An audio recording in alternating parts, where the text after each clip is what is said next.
नमस्कार, राधे राधे, जय श्री कृष्णा। आज की मेरी कथा है राधा जी का उद्धव को विदा करना।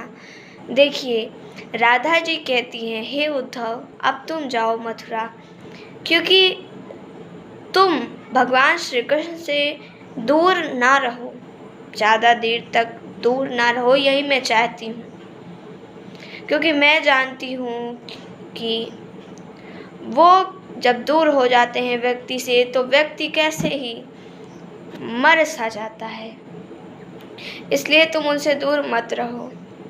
उद्धव जी कहते हैं, ठीक है माता, जैसी आपकी इच्छा। उद्धव जी उनके चरणों में प्रणाम करते हैं और राधा जी कहती हैं कि आशीर्वाद है, चिरंजीवी हो, भगवान श्री कृष्ण की भक्ति प्राप्त हो। और इतना कहकर वो रोने लगती हैं राधा जी।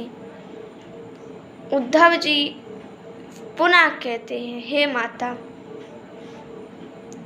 आप शोक मत कीजिए, भगवान श्री कृष्ण आपको मिलेंगे।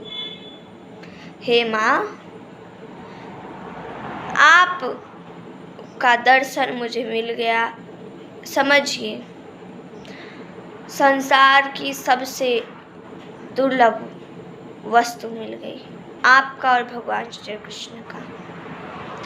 कहते हैं कि ब्रह्मा ने आपका और भगवान श्री कृष्ण का मुख देखने के लिए करोड़ों लाखों सहस्त्र वर्षों तक तपस्या की थी, फिर भी आप और भगवान श्री कृष्ण के दर्शन उन्हें नहीं मिले थे।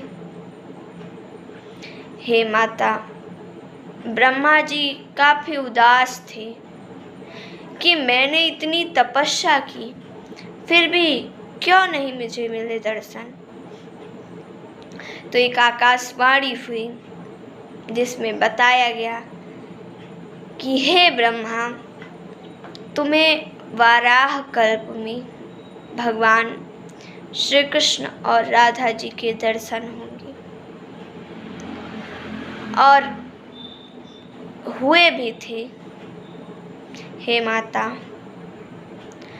जिन ब्रह्मा जी को इतने वर्षों तक तपस्या करनी पड़ी थी केवल आपका और प्रभु का दर्शन पाने के लिए, मैं का बहुत भाग्यशाली हूँ जो मुझको आपके दर्शन हुए। हे माता, आप शोक मत कीजिए, भगवान श्री कृष्ण आएंगे और अपने आप को बिना फालतू के शोक में डालने से आपका ही नुकसान होगा। इसलिए आप चिंता न करें। राधा जी ने कहा, ठीक है, कोई बात नहीं है। और राधा जी ने कहा कि जाओ दही इत्यादि का प्रबंध करो, और काफ़ी दही, स्वर्ण, मक्खन, दुग्ध,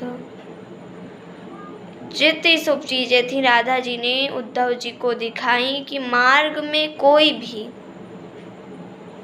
बाधा ना आए उद्धव जी के।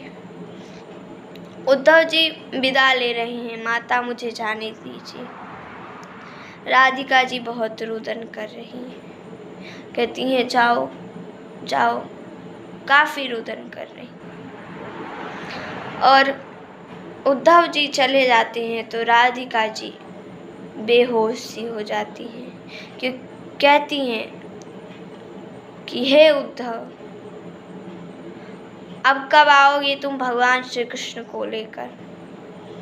इस तरह से वो बेहोश हो जाती हैं और उनका शरीर तप रहा होता है। तो गोपियाँ उनको भीगे बिस्तर पर लिटाती हैं कि कम हो जाए, पर वे क्या, इतना गर्म था कि वो भस्म हो जाता है। और एकदम कमल की पंखुड़ियों के समान एक बिस्तर था, बहुत भीगा हुआ था, चंदन की लकड़ी का था। उस पर भी राधा जी लेटती हैं तो वो भी चंदन की लकड़ी भी सूख जाती है।